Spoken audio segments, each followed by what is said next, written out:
Hello, buddy.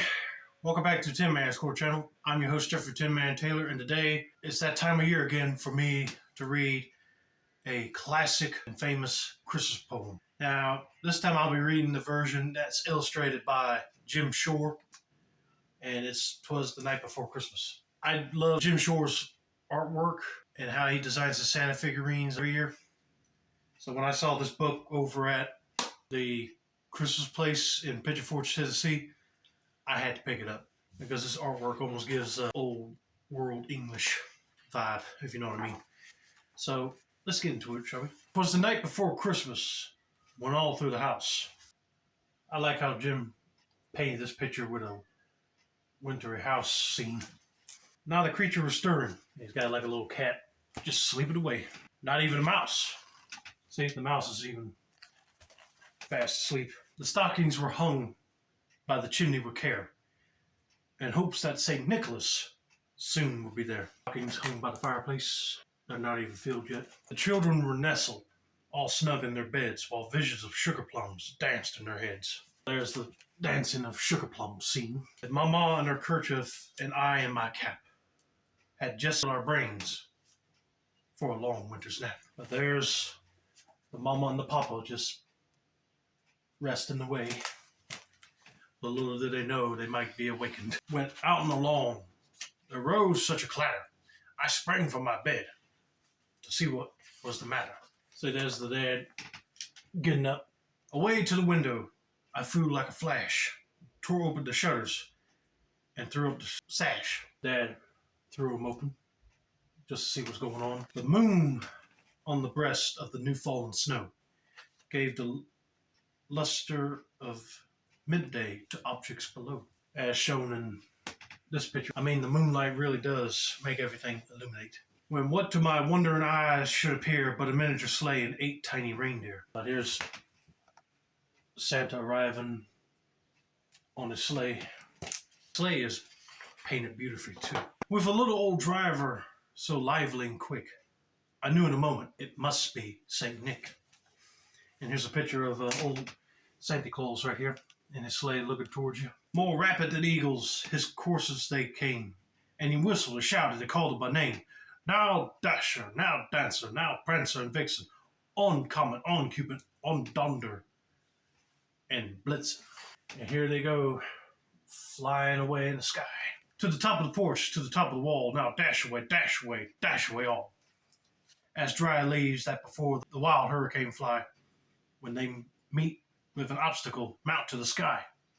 So up to the housetop, the coursers they flew, with a bag full of toys, and St. Nicholas too.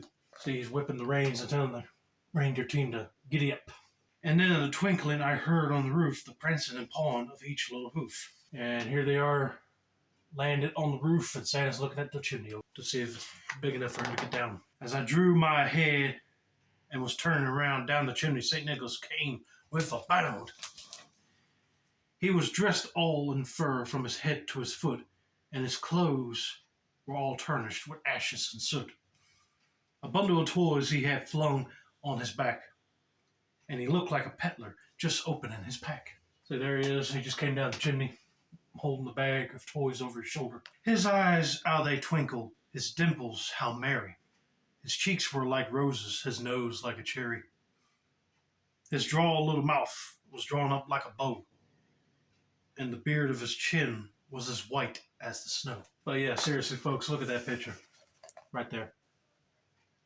I wouldn't mind having this framed somewhere in my Santa Claus room. The stump of a pipe he held tight in his teeth, and the smoke encircled his head like a wreath. And there's a picture of his pipe just smoking away like a chimney with a lot of fire in it. He had a broad face and a little round belly that shook when he laughed like a bowl full of jelly. He was chubby and plump, a right jolly old elf, and I laughed when I saw him in spite of myself. And there he is, just holding onto his belly and laughing. A wink of his eye and a twist of his head soon gave me to know I had nothing to dread.